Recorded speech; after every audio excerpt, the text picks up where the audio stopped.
and welcome to Whack-A-Mole Industries. I will be working on a DIY canvas wall tent build.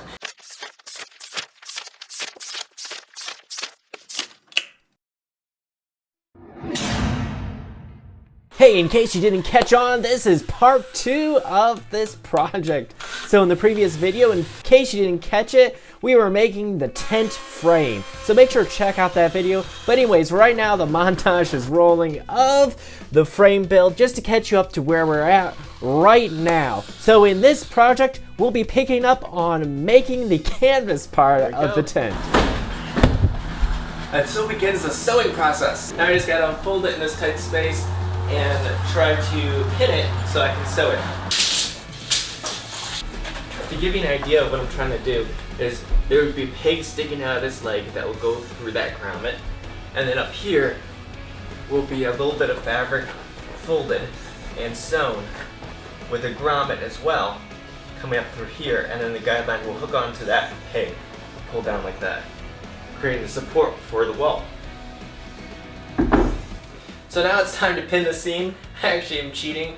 I folded the fabric to exactly 36 inches from here, from the edge of the canvas to where I want the edge of the tab or drip edge or whatever you want to call it that the grommet will be put in later.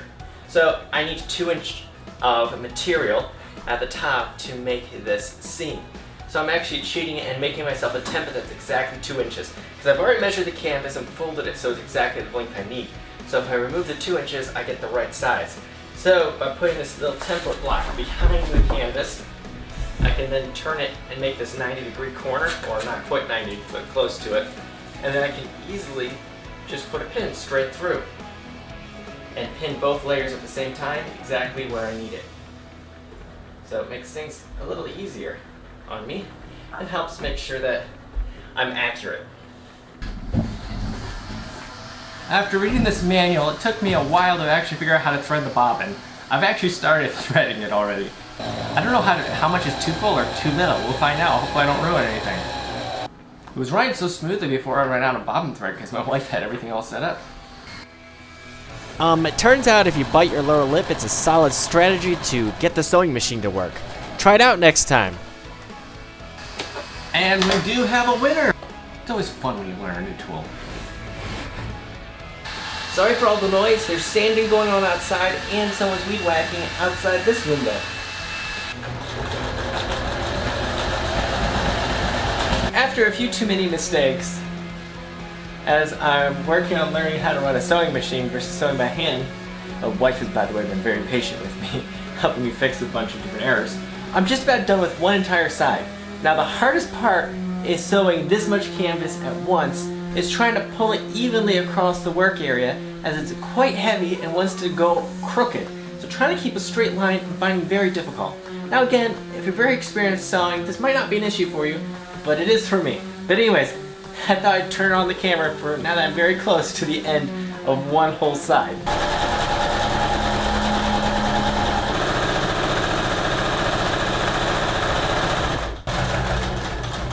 Now I'm gonna just go back and forth over this section because it's the end and I don't want it to come out.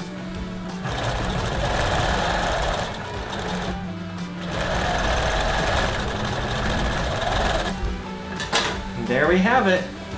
I don't know if you can see it. It's a semi-straight, especially at this end, straight line. It's not as straight on the other side, but I was progressively getting better as I was getting more practice. And I'm hoping this is gonna be more than strong enough for when I add the grommets. I'm going to add an extra seam right here to leave space for the grommet in between. This will hopefully keep everything nice and snug and together better in case like a grommet fails or something like that. I'm hoping no grommet fails.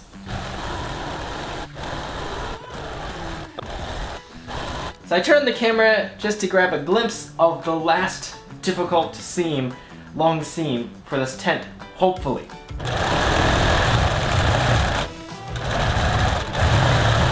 Here we go. Okay, I subdivided the tent.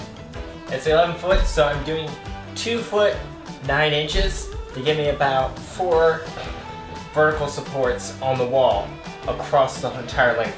Downfall means I can't use most of these grommets, which really stinks, but I think it's better to have things spaced appropriately for the sticks. Dozer thinks this is his napping place. Buddy, can you move down to this end? Go boy. Are you trying to help me? Yeah, he's trying to help me, buddy. Yeah, such a cute dog. He's a good buddy, isn't he? It's now time to install the grommets, so I have a punch that's the right size for the grommets and a piece of wood underneath, and I'm just pounding the holes out in the predetermined measured locations that you saw me have so much fun measuring just a second ago. So I'm adding an additional step here. Instead of just putting the grommets in like most people would, I'm shooting glue between the two layers, hot glue actually, just to try to make things hold together better. I've had problems with grommets coming out or canvas coming apart, so by adding hot glue, I'm hoping to make things be a little bit more reliable, hopefully. We'll see. Step 1, separate the canvas. Step 2, add the glue all the way around. Add extras so it will seat nicely and hold everything together and squish out when compressing the grommet.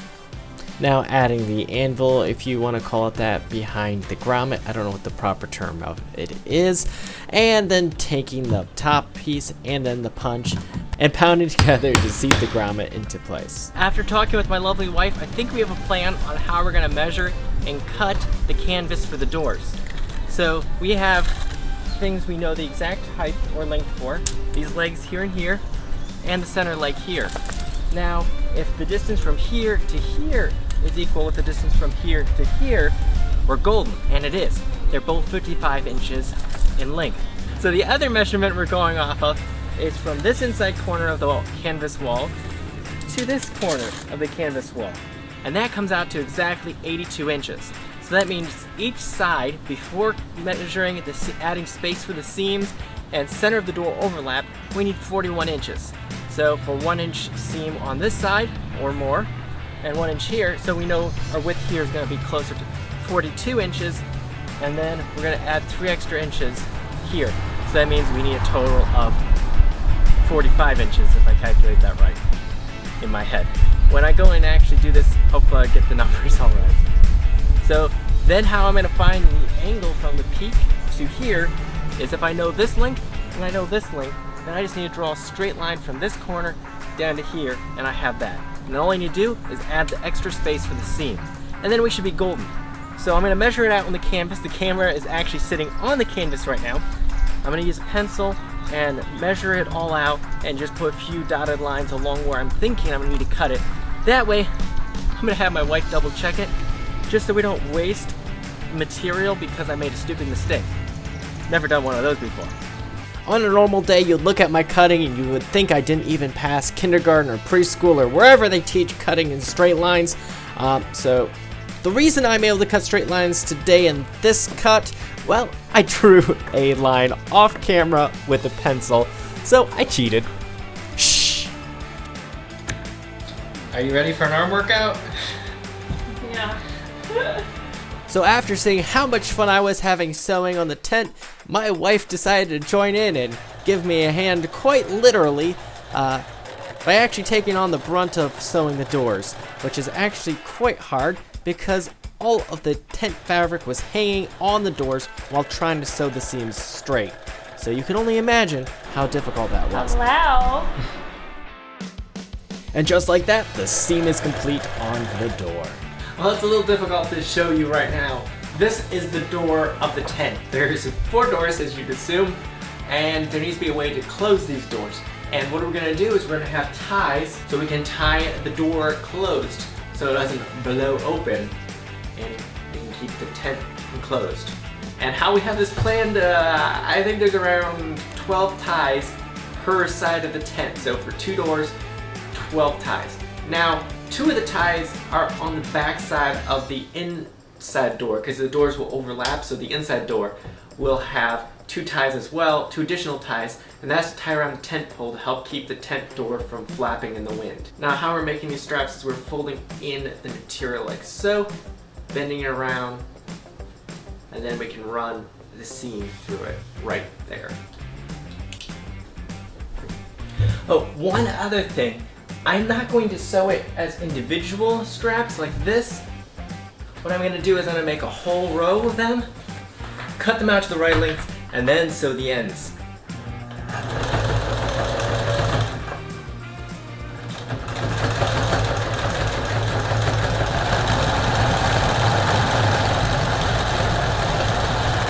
So off camera, I took that really long strap I sewed and cut it into the small parts. Here I'm cutting a corner. I bet you're surprised to see that. Trying to save some time, so what I'm doing is I'm sewing one end right after another. So as one completes, I slide the next strap into place to sew and the end closed. And then at the end, I just cut the string in between each and call it a day. Now it's time to sew on the what seems to be 10 billion straps onto the tent doors. In reality, it's only like 24. Only 24 straps.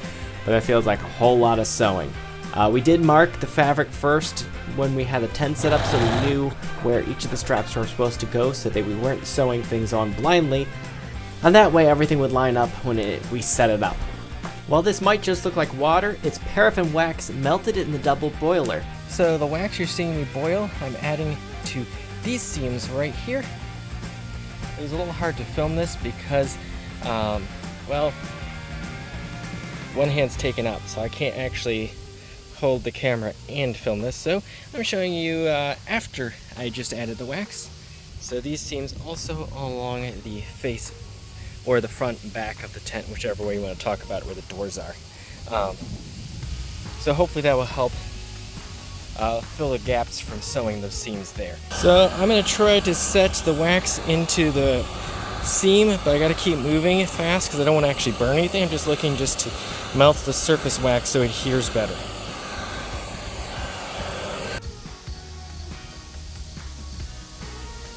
So we added these ties to the door. So these ties are on the outside. There's ties here also on the outside. Down here as well. Here's the pencil marks still. They kind of gave the idea of which direction we needed to add these. Now the trick is when you install a tent like this on a hill, which this is a slight hill here, depending on which way you install it, the ties might not line up perfectly. So that's one thing we learned, is it's good to leave extra length to your ties so that when you're on uneven ground you can still close your doors. Yeah, there's a random hose running through the tent. Who knows why? Actually, I do know why, because it's just left there. So here's the inside.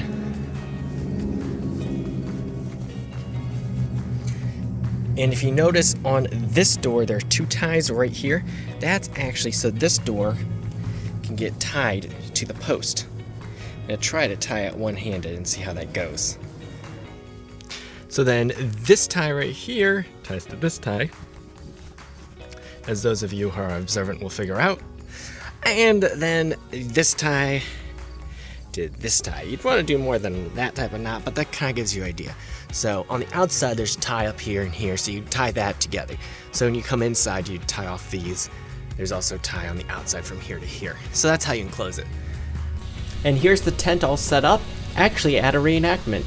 Me and my wife all dressed up. This next clip shows you how we have it set up inside. It also gives you a better idea on how the overall tent looks. By the way, it holds up to water and to storms. We know that because we had a few hours of severe storms. So it's a good tent. Okay, so that is a wrap on the DIY canvas wall tent build. This is the part 2 of the project videos, so make sure to check out part 1 if you missed it. But anyways, I'm very happy with how the tent turned out, and you can see it's quite a tall tent. I'm sitting down and I can't reach the center top. I think, if I remember right, it is about 46 inches in height. And then the width from here, this corner to this corner is 8 feet. From this corner to that corner all the way over there is 11 feet. So it is quite a spacious tent, which I really do like about that. I'm happy that it's done, and it's time to move on to some other projects. So subscribe to see those other projects and other things that will be coming out, and I look forward to seeing you guys in future videos. Bye!